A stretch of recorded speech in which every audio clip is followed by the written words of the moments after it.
Yo, What's going on? man, Banned in the USA. for real, right? So basically, and I guess we'll start seeing it as people come in. Let me see. I gotta get used to this now because now I we have it on the YouTube. So to see the chat, you have to switch. So it's a little funny. But basically, I wake up the other day and I go to check my shit, and they're like, yeah, Facebook has deactivated your account. And I'm like, what? So, it's really funny because there's no customer service. There's no, there's nothing. Right. Right. Mark ain't talking to you. Yeah, exactly. Mark Zuckerberg is like, yo, go over there. It's a timeout. Yeah. And, just sit still for a while. So, it sucks because there's no way to sort of like rationalize or try to discuss with somebody, listen, what's the issue, right? So you can't discuss the issue. You can't understand what the heck is going on, what to do, not to do. It just makes it impossible to deal with. Right. You can request a review, and then after that, it's just a dub. You sit and you wait to find out what they're going to do. The sad part is that if they don't overturn it, I lose everything. And I got to start all over again. So. And it didn't connect to my page. Yeah, it didn't connect to your page. No. I don't know why that is, but we'll figure that out. I think that's a small issue. I think that's right. Like a little small technical issue. So I'm not too worried about that. But what's going on, man? What's Not going much. On? Not much. You want me to start a watch party and then tell them to come over? You know what? Yeah, do that if you want. This way, maybe. All right. Yeah. You want me to tuck you real quick? Yeah, tuck me. Okay. Whoa, ladies and gentlemen.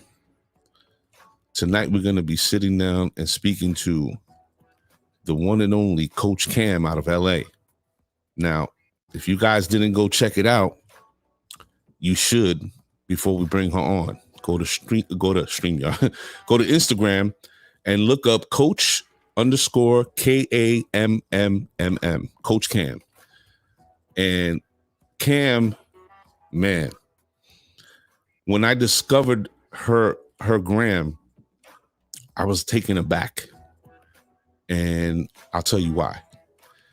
To see how she puts in work every day and what she's participating in and her love for the sport was just impressive. For me, it was really impressive. This is a male-dominated sport. You all know that, right? So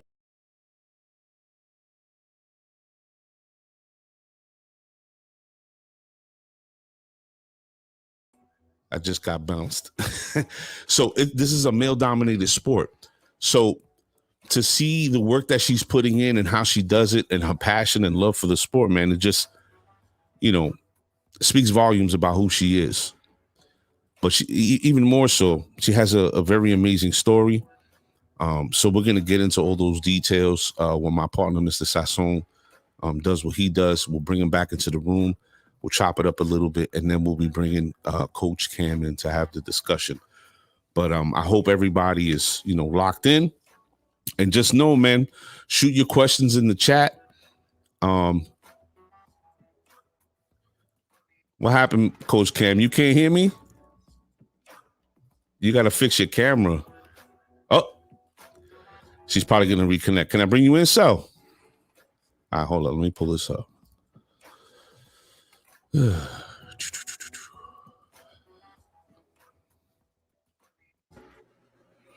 It's not letting me do it. Oh, you can only post the link, right? Yeah, it's not letting me do it. So I just told everybody to go to YouTube and check the show there. So evidently she was having problems hearing us. I don't know. I don't know what that was about.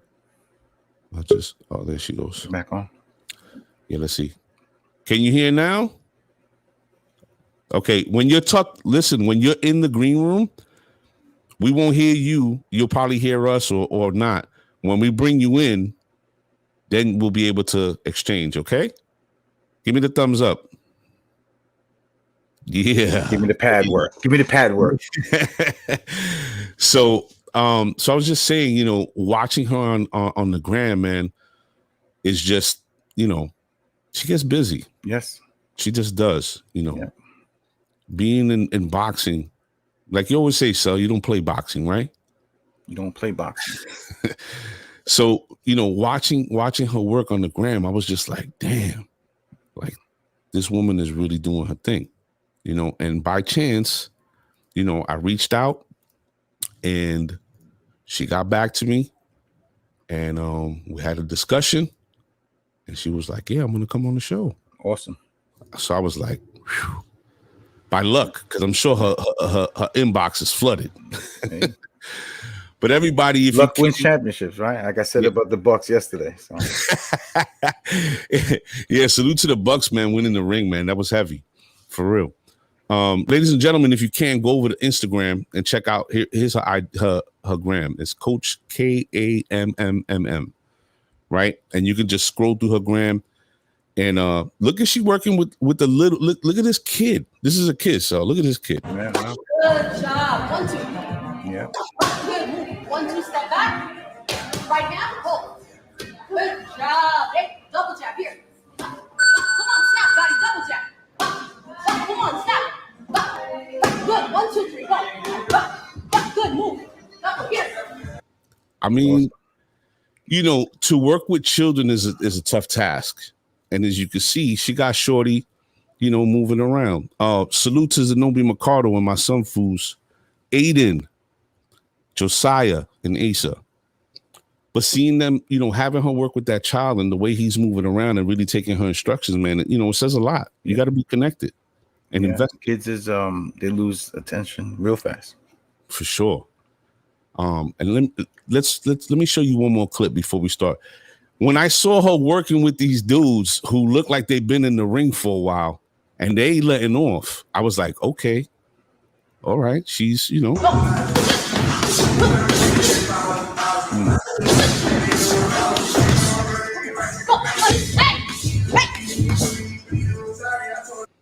You know, holding pads and mitts is one thing, you know what I mean? And you're going to feel it in the morning. But to see how she works, you could just tell she's like, you know, she's a professional. She gets busy, right? Yeah, you got to learn the craft. Yeah, man. So I'm really interested. I'm glad to have her on, 1. And 2, I'm really interested to hear how she started and everything on her road to where she is now. So, you know, I'm glad everybody could join us. And we're going to run this track.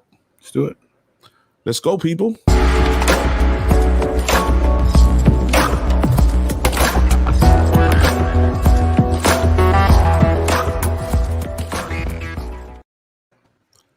Good evening, everybody. Welcome to the show. I'm your host, Mr. A, with my partner, Sally Sassong in the building.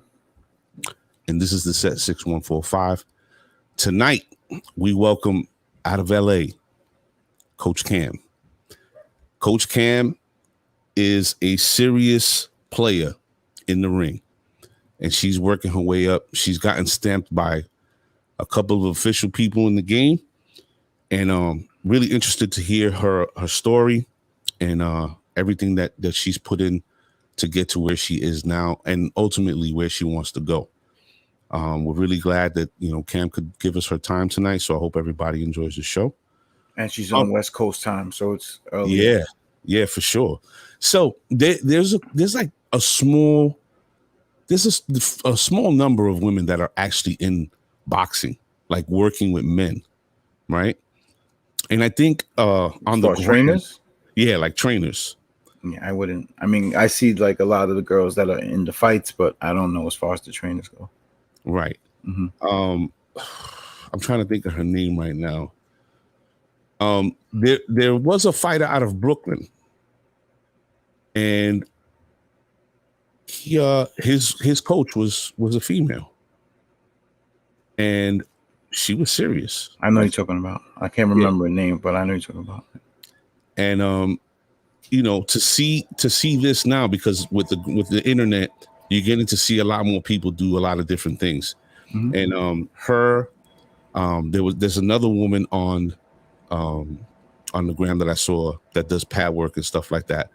Well, I don't sports know. in general, that there's female batting instructors now, and there's football coaches and NBA. The next Spurs head coach is supposed to be the woman take over Popovich's job. So Really, sure, man. Yeah, Has Pop been grooming her? Where's she coming from? yeah. It was him and it was her and Tim Duncan, Mhm. and I think Tim Duncan didn't want the job or something, and I think she's next in line. Wow. Good evening down to our brother in Florida, Mr. Eric Medina. We see you. That's crazy. That Yes. really is crazy, but it's a beautiful thing to see. Oh yeah. So, ladies and gentlemen, we're not gonna hold you any longer. The set welcomes all the way from LA, Coach Kamm. Kamm. Hey, Hey, good afternoon for you. Good evening for us. How you Yes. doing? good evening. I'm doing well. I'm tired, yo. Working too hard them pads. Yeah, right. Man. So were you at the gym today? I've been at the gym since 5:30 in the morning. You opened the place. I open the place and I shut the place down. Yes, Wow. every day. Every day. Wow. Yeah. Ladies and gentlemen, as you can see, Coach Kamm is the real deal. I said it on our posting, and I'll say it to you tonight. Good evening to our brother Johnny Chavez. We see you. Coach Kamm is about that life. So we're glad you're here. We appreciate your time. And let's start this off. Let's usually when I have people on, I like to start at the very beginning. So Okay. why don't you tell the audience where you're from and where you're at now? Where do you live now? Well, I am from Manila, Philippines. Go Manny Pacquiao. I moved to New Jersey when I was 9, and then I came to Cali when I turned 11, and I've been here ever since. Dirty Jersey. Oof. That's a great move. Yeah. So at that young age, 11 years old, you moved to California. How was the transition for you? Was it a difficult one? I mean, being that young, leaving your homeland, coming to New Jersey, and then having to pick up and go out west. Like, did that affect you in any way? Man, it was just moving from the Philippines to America was a big culture shock. But when we moved to New Jersey, everybody there was Polish. It was Garfield, so everybody was Polish. I saw nobody who was not Polish. Like everyone was like, No one of color. yeah, there was nobody of color. Yes, okay, yeah, there was nobody of color. And then when I moved to Cali, everybody, there was different races, and I was like, whoa, this is nuts. So it took a lot of adjusting, and I had to learn English too while I was in Jersey and still in Cali. So yeah. Wow. So wow, that's a talk about culture shock, right? Yeah. Huge. So yeah. You're sort of like thrown into Jersey, which we're New Yorkers. We know about Jersey. Jersey's a very weird place, right? And then you go out to sunny California, and now you're thrown into this what we would consider a melting pot, because you find Chinese, Japanese, Latinos of varying areas, but predominantly Mexican. Do you find yourself to be more comfortable when you reach California? Say that one more time. Do you find yourself more comfortable when you reach California? Yeah, it wasn't comfortable at first, but as I got along and, I went to high school, I ended up, joining a lot of extracurriculars. I ended up hanging out with a lot of people. So I got more comfortable as I spent more time here. And plus my mom was like, well, you better get used to it because we're not going back to Jersey. It's cheap out here. At the time it was cheap. Now it's expensive as hell to live in California. Yeah. So is Jersey and so is New York. Yeah. Were you athletic? Were you athletic in high school? Like, were you into anything like as far as sports? Oh, you know what's funny? I was actually a dancer. I was on the dance team. I was also a cheerleader, and I did piano. So nobody thought boxing was even an option. No, I'm talking about nobody. So yeah. Wow. That's girly. It was like Mhm. girly, right? Like, Yeah. No Yeah. volleyball? I did a little bit of basketball, so I did that. But Okay. I was never really the type to be a tomboy, believe it or not. Hmm. Is that strange? Like, because now you see me, all I wear is like gym clothes, but yeah, I was very girly when I was younger. Or at least my parents tried to make me girly. That's for sure. So, Well, growing up, did you never not feel girly or like oh no, I always felt like, because I'm the only girl. That's another thing. So I was my okay, dad's little princess. princess? So there's Yeah. that. Yeah. Yeah. Right. So she's your queen.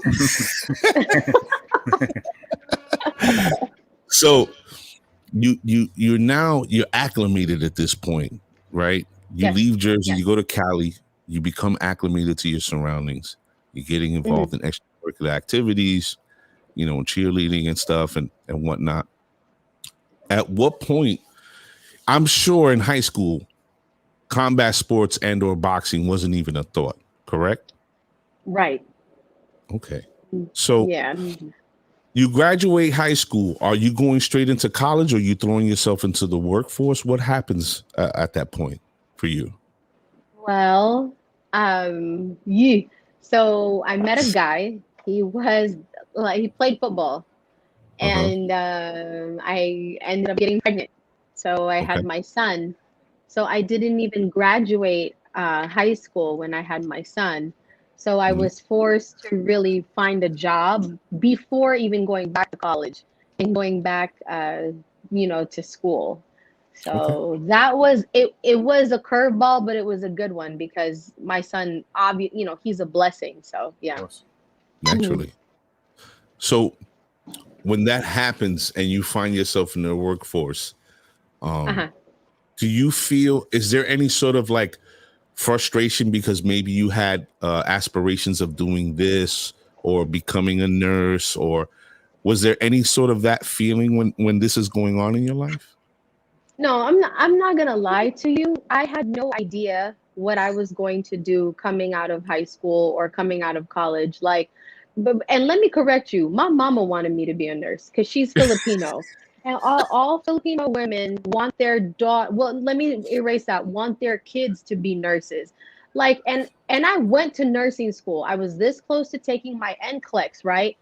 And Uh-huh. when it came time to take my NCLEX, I wasn't even comfortable drawing the blood, measuring the medicine. Like, I was like, bro, I'm gonna kill somebody. If you put me in a hospital, I'm going to accidentally kill someone. I don't want to do this. I don't know how. Big ups to the nurses and to the doctors, because I don't know how they work 18-hour shifts and still know what to chart, what medications to give, Right. where to put. I'll probably put you in the wrong room. Like, I'll be so tired. It's just They it's put me in just the too psych much. ward. I'm here for Right, stomachache. right. Like, for real. Surprise, So no, motherfucker. for real. I had no idea what I wanted to do. I was lost. Like, if you Mm. want me to be honest with you, I had no clue. So being a coach and being this person that I am today never ever crossed my mind. Ever. Wow, that's Yeah. crazy. So we're in the workforce. We're making a way for Hmm. ourselves. Hmm. You have your son.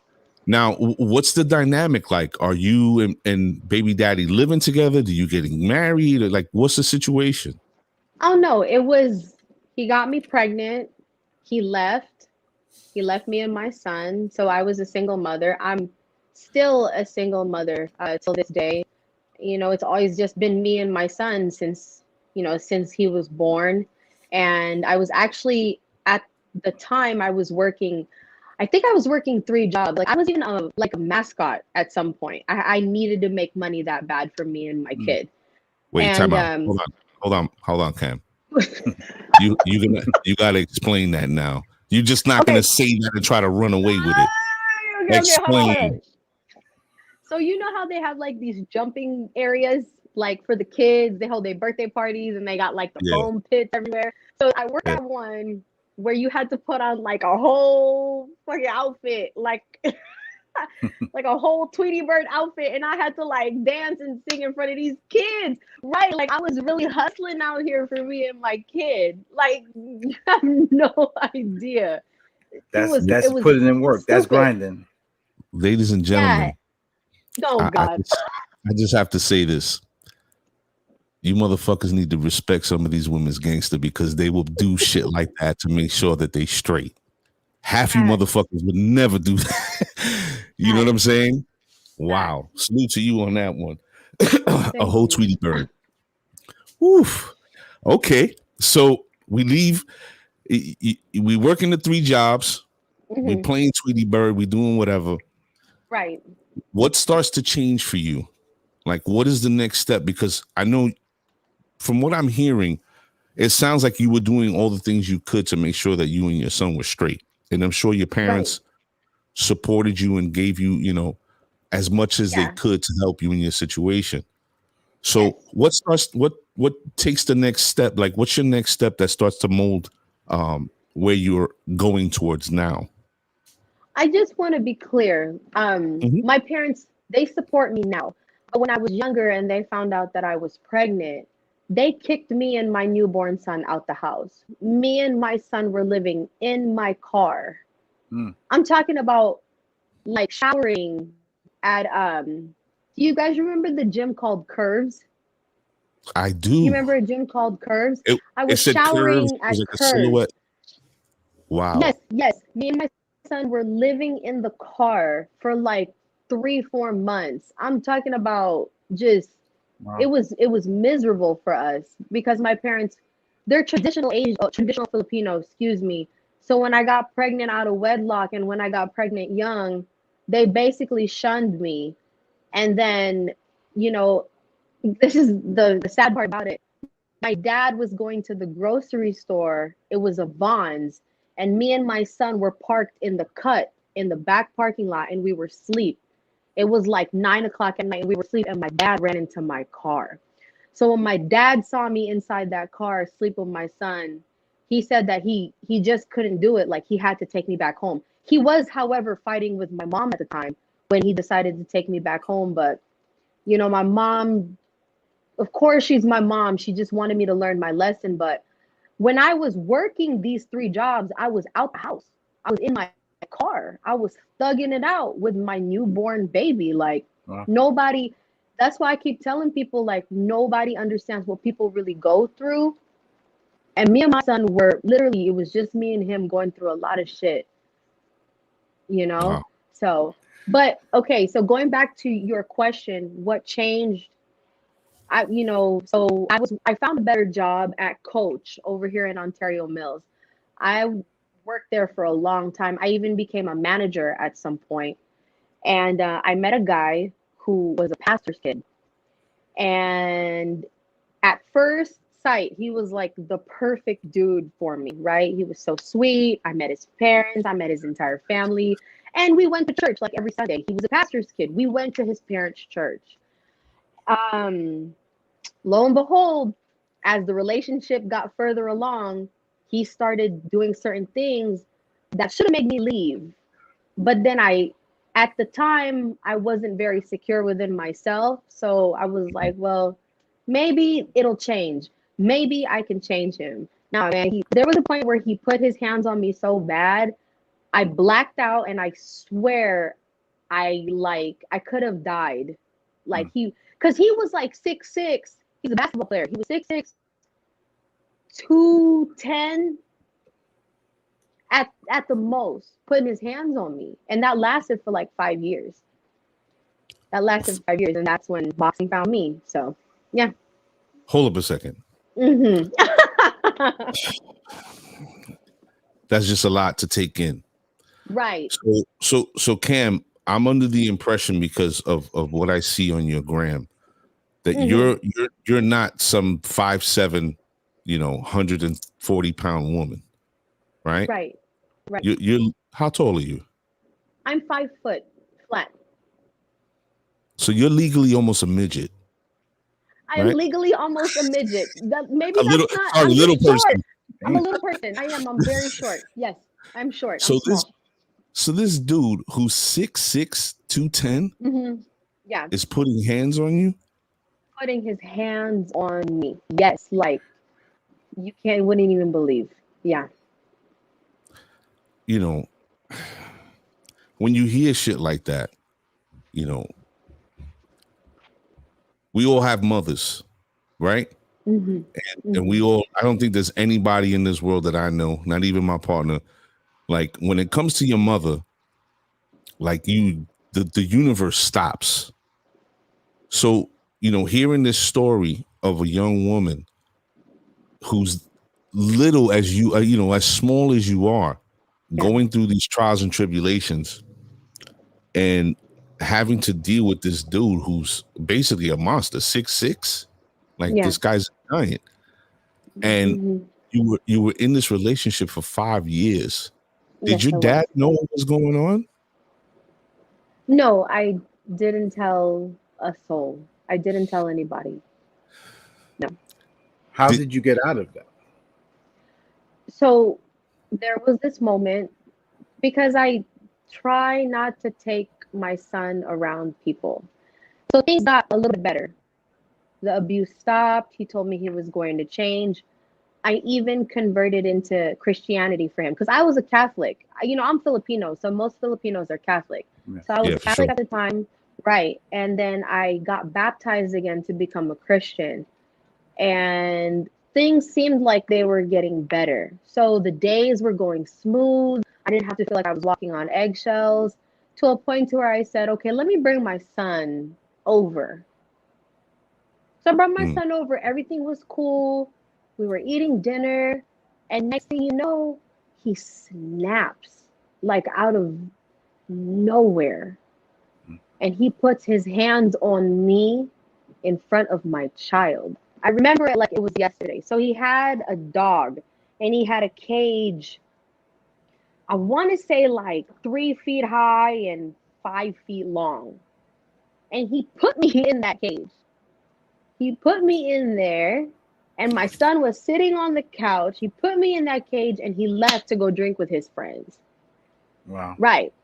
And then so I'm looking at my son. My son is like young, but he's clueless. Like he's looking at me in this cage and he's like, Mom? Like, you know, he's like, what? Like you could just tell like his Yeah, it's facial not expression. registering. Right there, I was like, bro, listen. Hell no. Like I'm out.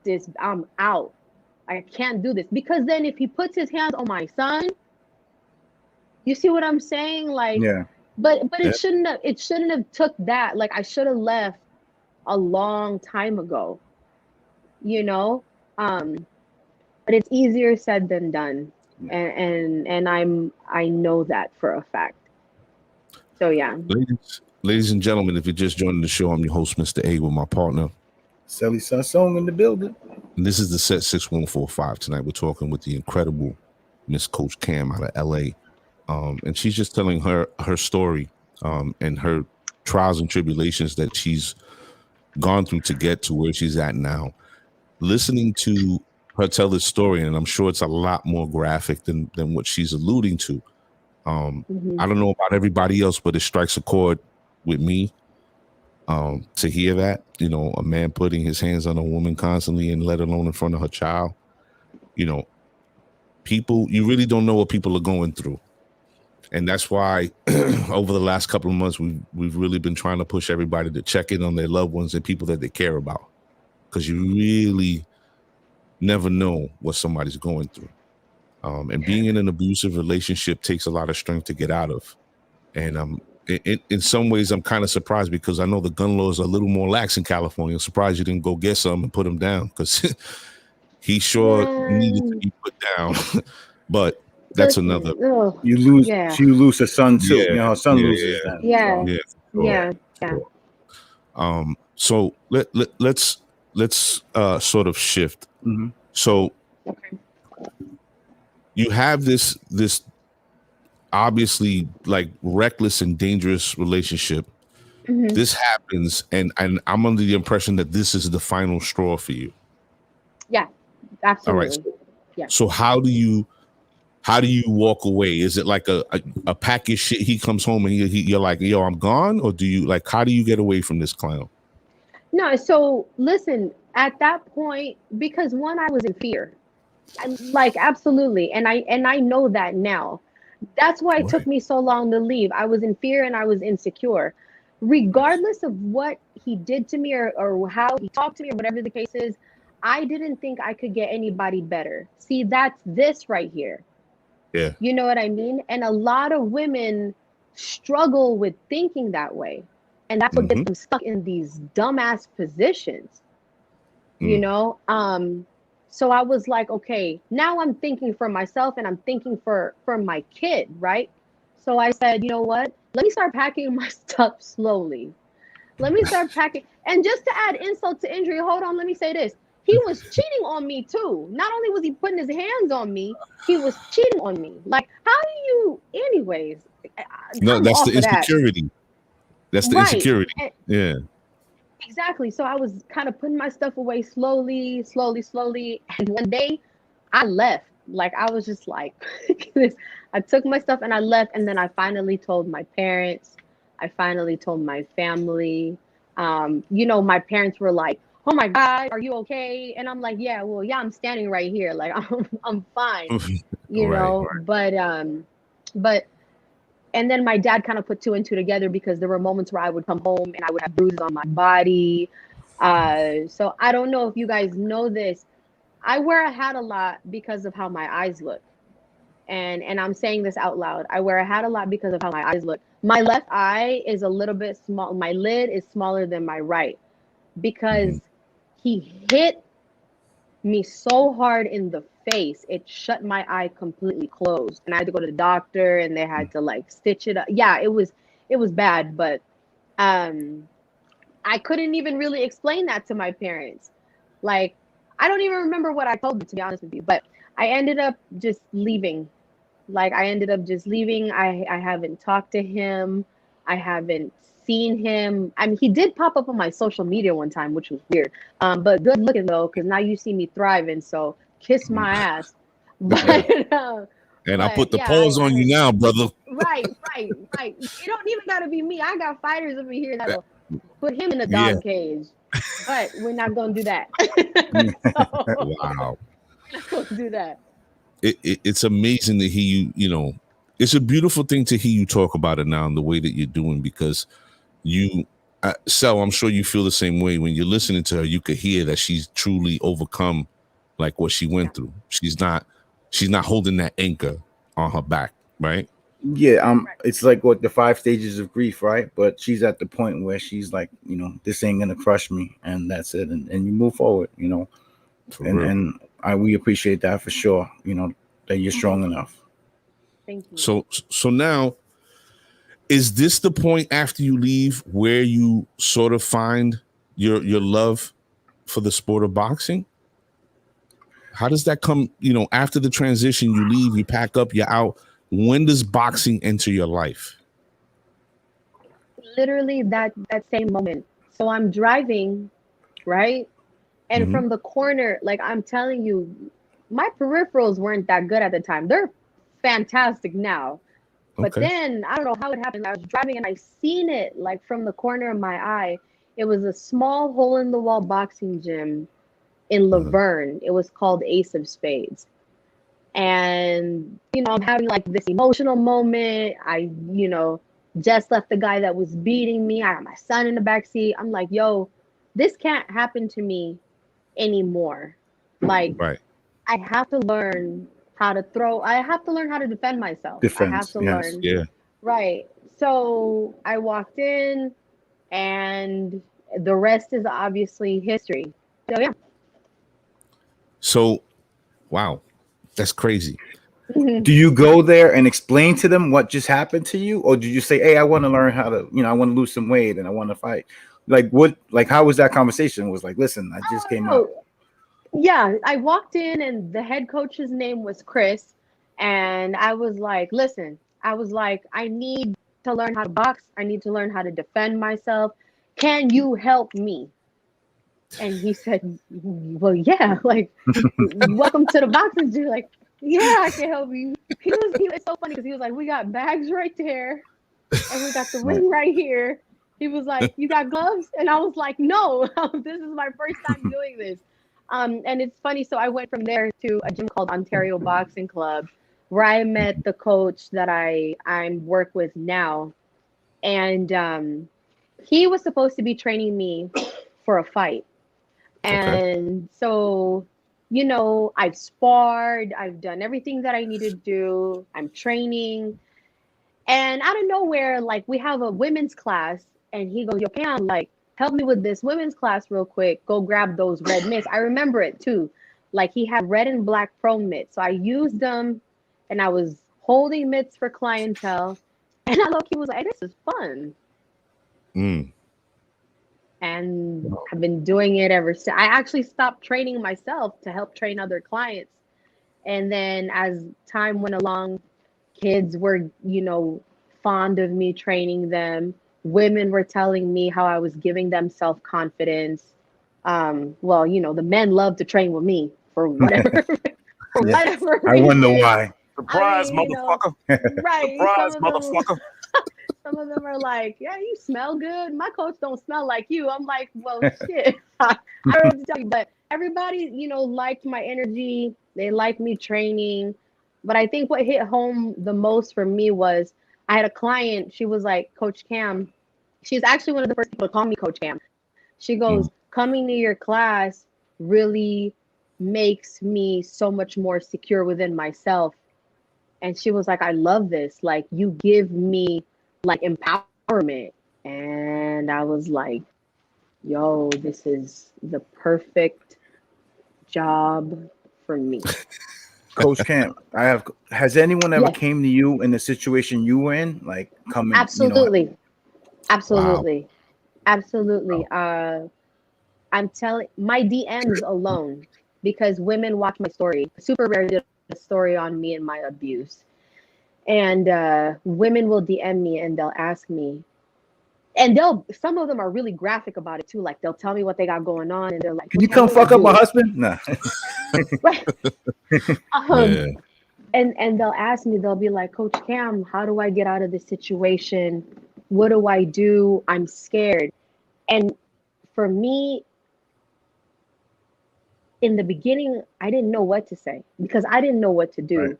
But then I asked them, I said, listen, and 90% of these women have kids. I go, if this man is going to put their hands on you, they're going to put their hands on your children, whether it's theirs or not. And then I would say, like, think about this. Like, you have a mother, you have a sister, you have a grandmother, you got aunties. Would you want a man to put their hands on them like they do you? Oh, hell no. No, I kill her. Then why doesn't the same energy reflect on yourself? Why doesn't that work for you as well? And it's just that click in that mindset that you have to, it's a switch that you got to turn on. And most women have a hard time turning that thing on. You know what I'm saying? Love but yourself. When they do, right. Exactly. Yeah. Everybody who's watching the show, I want you to understand that, we're making light of the subject matter right now, not because we're being disrespectful or we think it's funny.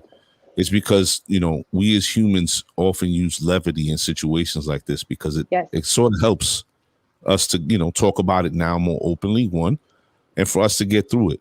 I think it's super brave of Cam to share this part of her life with the show. And, we appreciate it, but we also want to make her feel as comfortable as possible.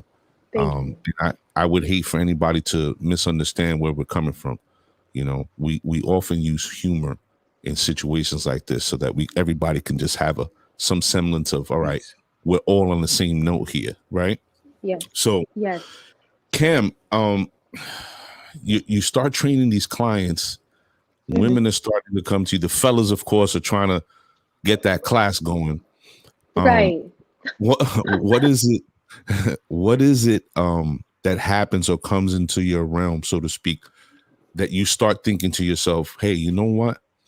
I think I can take this up a notch. I think I can step up another level. What happens?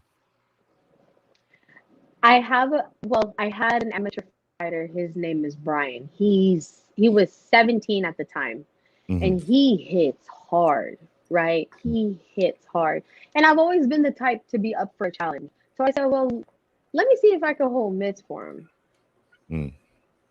And I was so hell bent. And then also just to say this, a lot of old school coaches who saw what I was trying to do, they saw that I was trying to coach, they were hating on me. Let me tell you the lines I would always get. Hold on. She doesn't even have any world champions. She's never really been in the ring. She this and she that. Look at how she looks. She's probably doing this for attention and yada, yada, yada. And it's like, yo, like, go get some milk. Like, what's wrong with you? Like, I ain't never met no old men hating on no young woman. Like, y'all really got some time on your hands. That it boggles my mind. I'm just here trying to help people. But because I'm starting to be on the scene, these old heads want to be mad at me. But you want to turn around. But you want to turn around when they see me face to face about, hey, Coach Kamm, you look good today. What? You smell good today, Coach Kamm. Oh, snap. Right. Like, get the fuck out of here. You wish I worked for you now. You wish I worked at your gym now. You wish. Well, that goes on a They lot, do. period. That the old with we the old people in the room, and even with the music and everything. I mean, that happens a lot, especially like the young woman like you, they're gonna have an issue with that for sure. Especially the boxing is like one of the old school to this day. It's like, oh God, the crookedness and the I think that the insecurity definitely comes to the forefront because, I mean, honestly, I don't think anybody would be prepared to see somebody see a female take a fighter to places that they probably never been able to do, right? So but that's what I'm saying. That's a scary thing to see because now dudes could turn around and be like, "Yo, son, you got outworked by a female? Like you let her? Are you serious?" You understand? It's an ego thing. So I'll do you one better. Let me explain one better to you. A lot of these boxing gyms don't make shit. Let's just be real. A lot of these boxing coaches who have a hope and a wish and a dream to make a world champion fighter, I commend them. I applaud them. But the ones that are talking shit about me, their gyms don't make a goddamn dime. Let me tell you who does though. This girl, because I played my cards right. I'm not just training fighters. I'm also training clientele. You over here making fun of me doing these fancy ass mitts. Them people pay me to do that. Right. These soccer moms, these baseball moms, they'll pay me to stand there and do this flashy shit for them. And they will pay me good money to do that and to get them in shape and to get their self-esteem up. You know what I'm saying? Don't talk head about me. It's about evolving. You're taking it to a next level, and they're stuck in their ways. A lot of these gyms actually closed down with COVID because they didn't make money, and if they didn't get no financial support from governments or whatever, they shut down. So, oh, I wasn't shut down during COVID. I was still making bread. Yeah. Wow. Yo, what's up? I think we're gonna open up a gym on the East Coast. I had some ladies in the DM. Hey, is she out here? And I'm like, nah, she's in LA. No, I would have been in her gym real quick. Oh, I appreciate expansion. That. Yes, it's time to expand. We got to think about the whole operation. But thinking about that, Kamm, I mean, this is another thing that I wanted to point out. This is a male-dominated sport. Always has been, right? So somebody like yourself, in this environment, it's the perfect thing because you represent a lot of hopes and dreams for other females, right? There's probably a lot more women than we like to believe that are into combat sports and specifically boxing, but have had to sort of suppress those ideas because of the environment, right? Now it's different. Now women are breaking into everything, as my partner alluded to earlier. basketball, baseball, they're everywhere, right? Yes. So I think that you, in this point in time, right now, in the environment we're in, is a perfect time, because not only you're able to show your strengths and your knowledge of the sport and how you put things together, but you can also show your feminine side, and you don't have to lose the two. You don't understand? You're still that same person. Yes, you know what I mean? Absolutely. Yeah. Because when you think of a boxing coach, and like if I told somebody, hey, I'm going to have this female boxing coach on my show, the vision that they would probably get is some short shaved hair, tough little mustache growing chick. And Wolf. I was. Boom. Shots fired. Surprise, motherfucker. Surprise, motherfucker. No, I'm just saying, no. Like, look at my nails, look at my hair. No, like, I know. I don't look like the typical coach. I don't, and I'm okay with that. Surprise. You're right. Surprise. Yeah, exactly. and that's the point that I'm making. It's great because you're bringing something different to the table, right? Right. And not only that, you small as all hell. And when I see you working on your gram with these fighters, I know those fighters are huge. They're pretty big. Yeah. It's impressive. It's very impressive. So thank you. Is there an art that you like more, boxing or MMA? Is there, like, do you have a preference?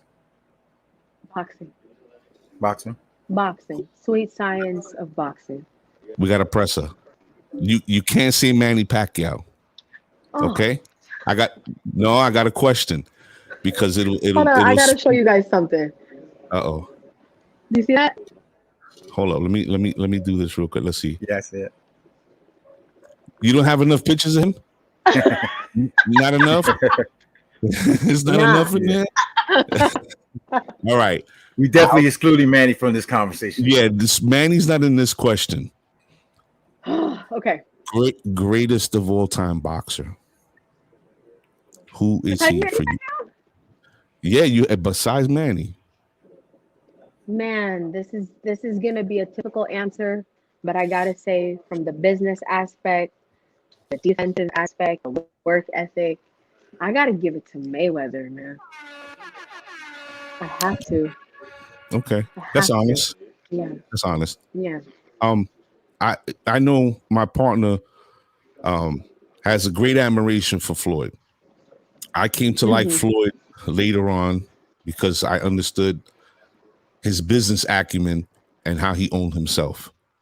And we know through history, a lot of boxers were thrown into the poorhouse with nothing and died penniless because of promoters who were thieves and governments who did underhanded stuff to them, right?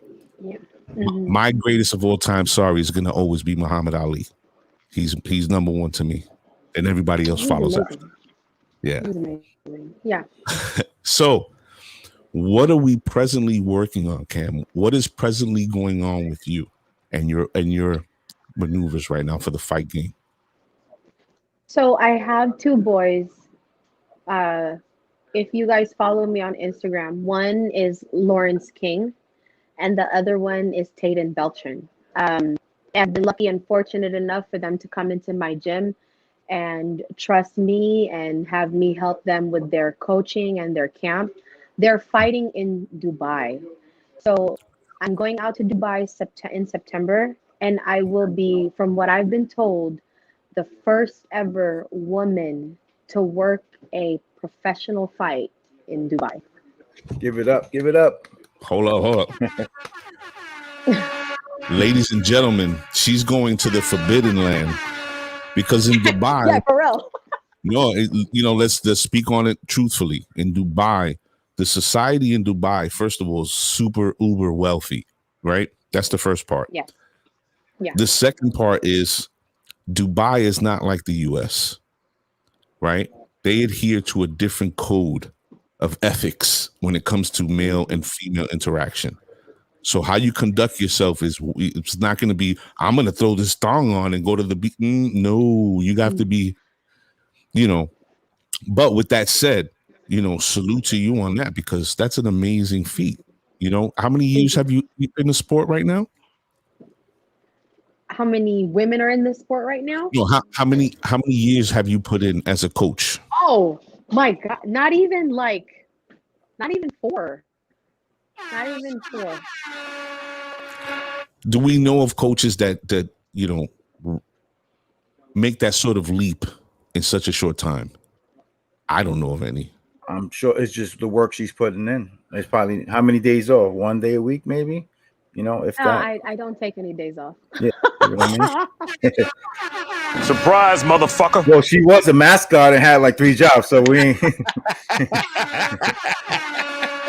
Kamm, I got a question. Man, we're not gonna keep talking about that. Surprise, motherfucker. Is there anyone that you? I mean, I don't want to burn any bridges, obviously, that you would want to work with that you feel you can help improve them, or just someone you want to work with that you feel like, oh, I just I admire their craft. Don't say Manny Pacquiao. Yeah. Oh, come on. Excluding Manny Pacquiao. Come on, man. Not the guy in the wall. Yeah, for real. Like we would just. No, you could have Manny, but you could choose somebody else also. Yeah. All right. How Floyd does all those. I feel like I can hold for him. Right. I know I Ooh. can hold for him. Oh Right. yeah, that's easy work. What? Okay. Floyd. I want to do that. I want to do that for sure. For sure, Right. that. And hold the body show for Canelo. Maybe we'll get Teofimo to do it with her one day. Oh yes, we try to plug that in. Yeah, we Did you say Teofimo's from our. Teofimo Lopez, Wow, a friend to the show. She clutching her pearls. We had his dad on twice. He grew up in our neighborhood. I have a huge crush on Teofimo. I know he married, but I got a huge crush on Teofimo. Hey. That's behind the scenes talk. So Yeah, right. Oh man. No, that's our guy. That's our guy, though. That's our guy. He's from our one block away from where we grew up. His dad was on the show twice. Salute to him. We hope he recovers. Shout out to senior, sure. Yeah, that next fight is gonna be a movie. I think that's such a good fight. That's gonna be a really good test for him. The guy's a great counter puncher, has speed. It looks like a great matchup, right? But Teofimo's gonna bully him all day. You think so? Yes. I think so. You know what? So this is a great time to ask because we have somebody in the boxing world. What did you think about his fight against Lomachenko? Do you feel that Lomachenko was injured and he thought he could still beat him with an injury? Do you think he's pump faking on the injury, trying to make an excuse? What do you think about that? I feel like Lomachenko was a little bit fearful of Teo because whether you guys want to admit it or not, he'll dance around his angles all day. I'm telling you, Lomachenko. Who's gonna win that fight? Yeah. Lomo won all the hot rounds.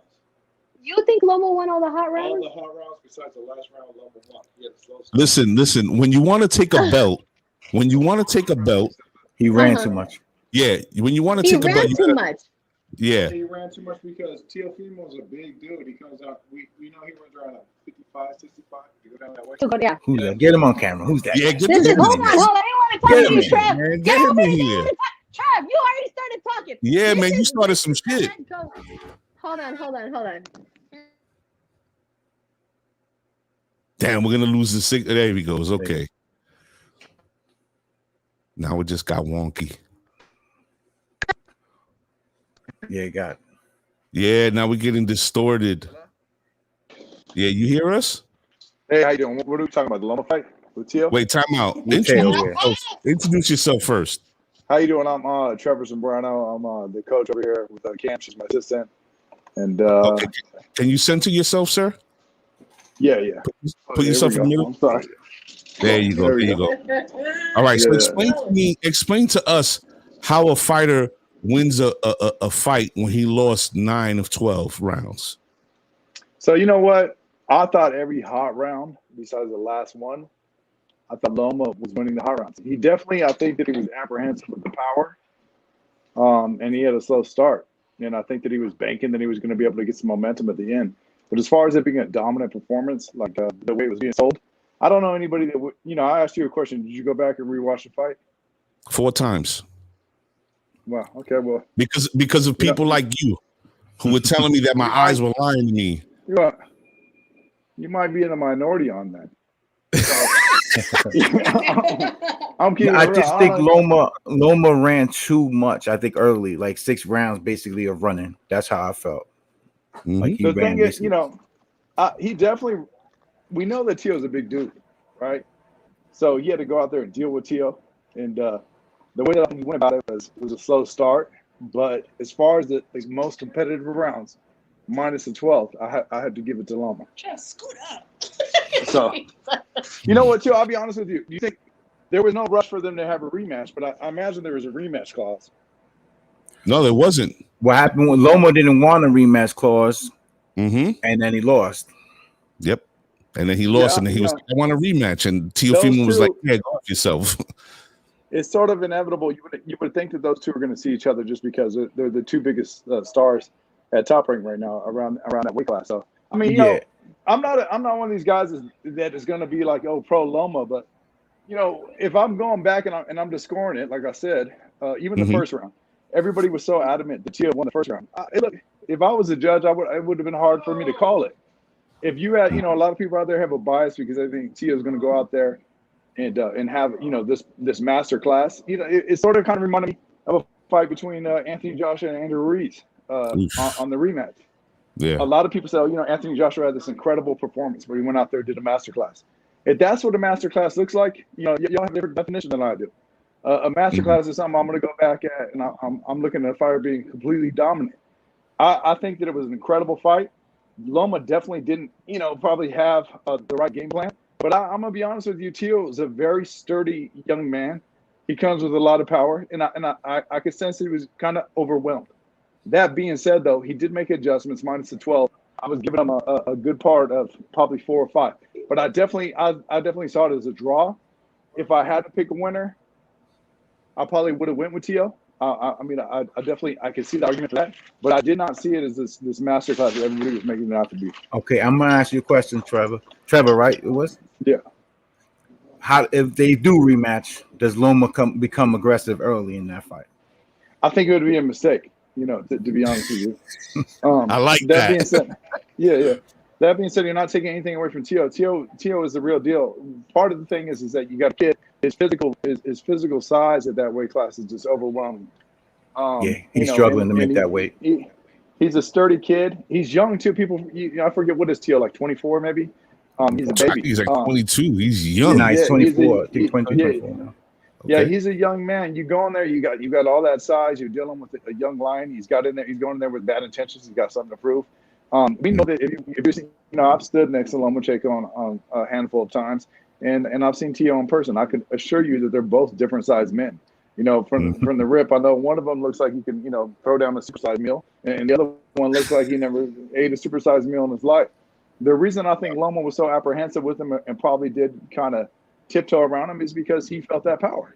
We're not arguing that Tio doesn't have that power. We know Tio has that pop. We're going to probably have to say that Tio is probably one of the biggest punchers in the division, right? I mean, that's an easy thing to say. But, we still can't negate that Loma was in there and doing a lot of veteran tactics. I don't know with the rematch. I believe that if Loma was not as mindful and responsible, that he could run himself into a shot to change them. And that's because we know that Tio has that kind of pop. If I think they do have a rematch, I see something kind of similar, to be honest with you, which is a very close fight.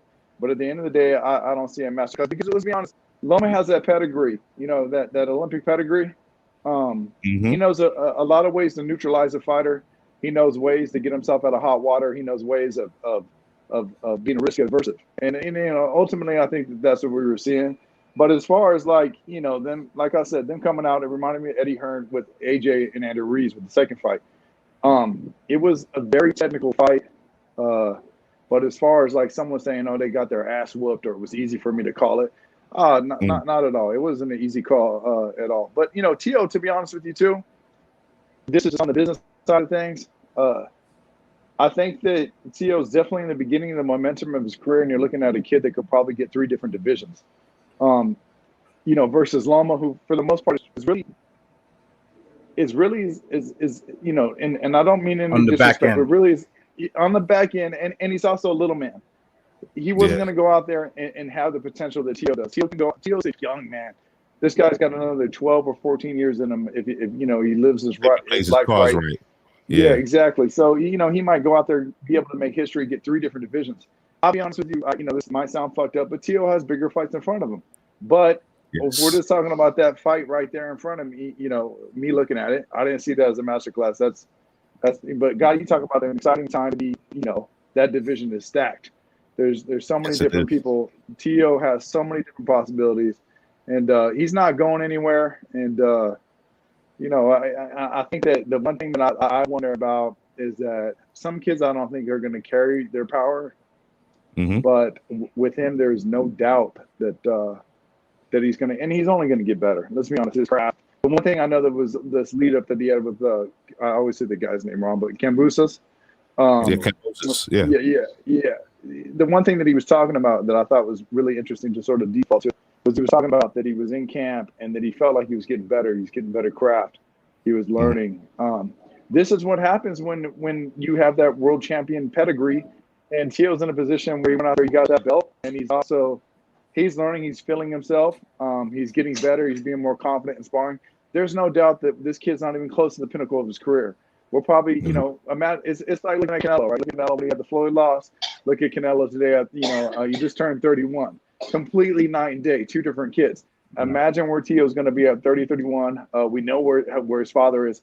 We know he's the driving force behind him, and we know that they're going to continue to go out there and get better and better. Trevor, one more question before you go.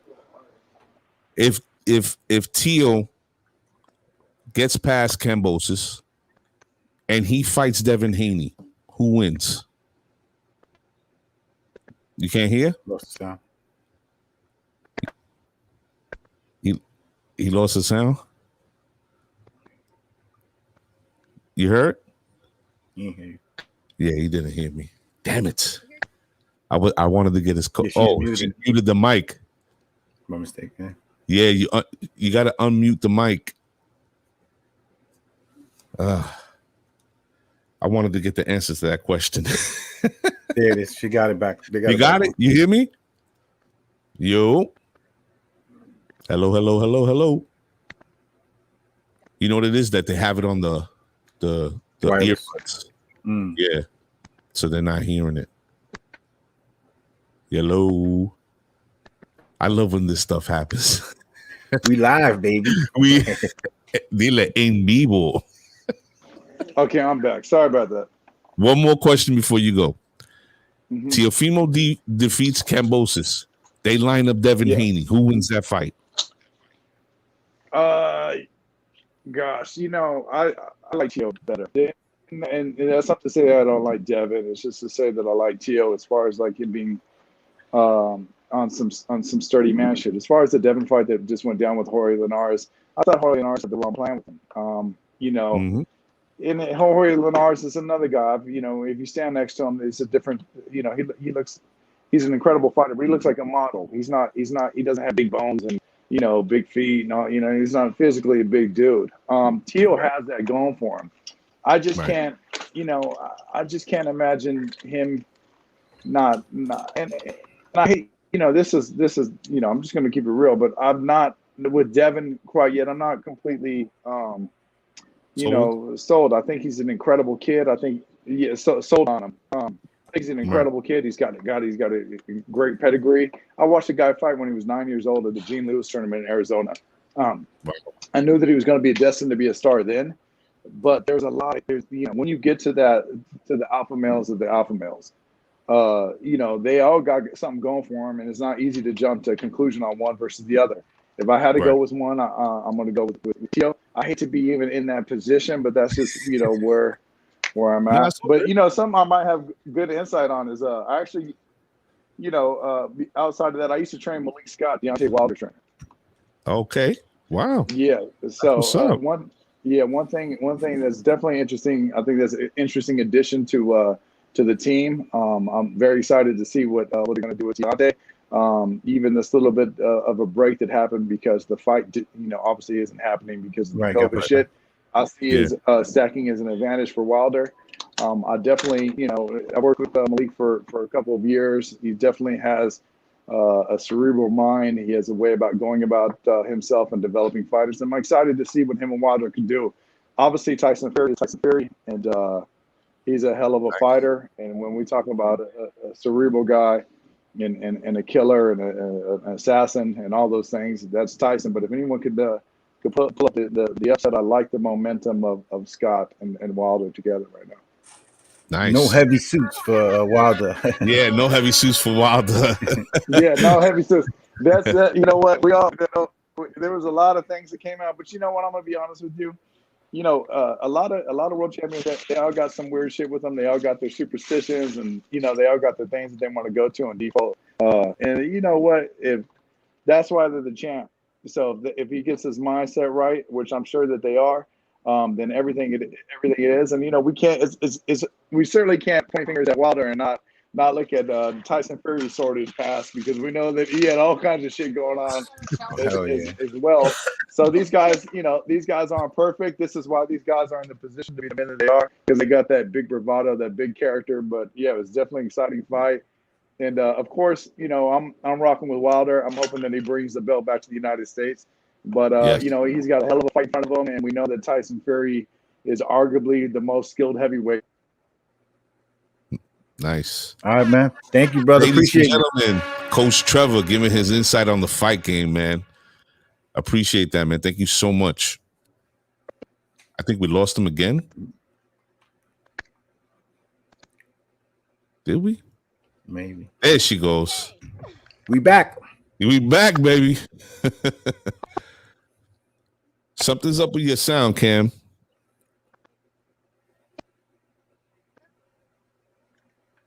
Your sound is wonky. Oh, that's what it is. There you go. There we go. My back, head back. coach. Yeah. Man, so this is why, Salute. look, this is why I'm not gonna fail, is because I'm surrounded by people like him. There you go. Oh yeah, they were also in the Canelo camp for Saunders. So Nice. the kid that's fighting in Dubai, Mhm. Lawrence King, it is Canelo's main sparring partner. He's yeah. Southpaw, For right? Saunders, he's a southpaw, yeah. For who? Nice. For Saunders and who else? The one that switches. What the hell is his name? That fought Gabe Rosado. Oh, that fought Gabe Rosado. Yeah, two fights ago. Shit, I don't know. Daniel Jacobs. There you go. Daniel Jacobs. Daniel Jacobs. I left the way she said the shit. I don't know. Daniel Jacobs. We're all He's been around a while. Daniel Jacobs is he had the cancer, right? He survived. Yeah. No, heart. Open heart surgery or something. Surgery. Yeah, Open right. heart surgery. Right. Yeah, Yeah, man. Yeah. Sorry, this is. Yeah. So there Don't you worry go. about it. It's all good. That's all right. It's all good. We like, understand. yeah, we like when this happens because it's real, you know? No, he knows his shit. No, of Trevor, course. like he could go on for days. I'm telling you, we've broken down tape before, and he's like sees everything, and I'm just Every like, little yo, thing. what? Yeah. So Is that something you like to do also? Break tape down, or Yes. you're not? Yeah. yes, I'm a different female. Yes, Right. absolutely. Absolutely. I just keep thinking about the nails in those pads. I'm like, That's how what do you do that? How do you do that? Oh Because it's man. straight up, right? Yeah, You just it's easy. It's just straight. It's straight up like this, and you hit them, and have some aim. Don't hit the tips of my fingers. Like hit the middle. Thank you, Trev, for that beautiful Analysis? analysis. Yeah. Have you ever been hit? Hell yeah! What? Yes. What's worse, Cam? The head or the body?